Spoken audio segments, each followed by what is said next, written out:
Welcome to the Figge Art Museum.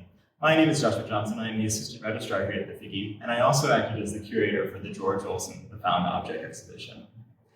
This exhibition focuses on local artist George Olson, who many of you may know from his botanical studies of prairie plants within our community. Now, this body of work is a little bit different from that. This is a body of work from the 60s, 70s, and 80s primarily that was focusing on the found object as a source of inspiration. Now, what is the found object? The found object, at least within the parameters of art, is this idea of taking materials that had a different usage, whether they be barn lumber, industrial machinery, found fabric, and taking those pieces and incorporating them into your finalized piece of art. And the reason for doing that is often you can create rich surface textures, but you also are able to take a thing that already has history, it already has a different use, it already had a different life, and able to incorporate it into your body work, lending that history to what you're creating. Now, George Olson, within this body of work, does that in several different ways. He is able to use the found object as a source of inspiration for drawing, so he'll take something like a hayloft carrier and create a detailed watercolor drawing from it.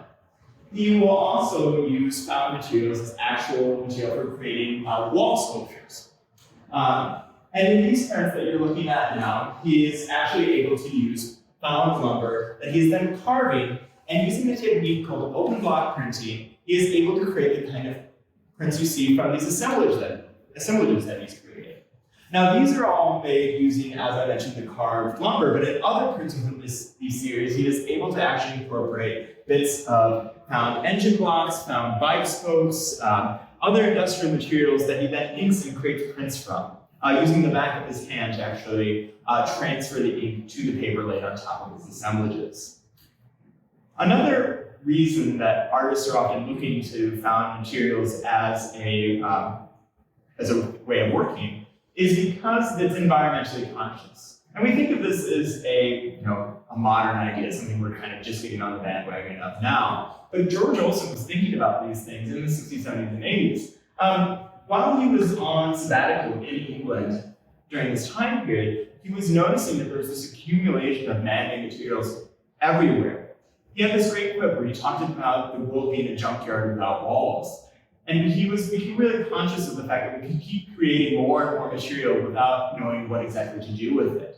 And that becomes really obvious in ink drawings like this, where you see this pile of accumulation that seems to go on without end.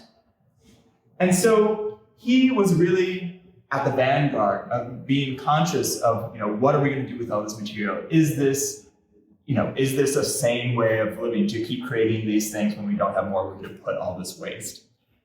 And so that's just one of the many concepts that you can kind of contemplate in an exhibition like this. Please check our site for more videos like this one, and thank you for joining me today.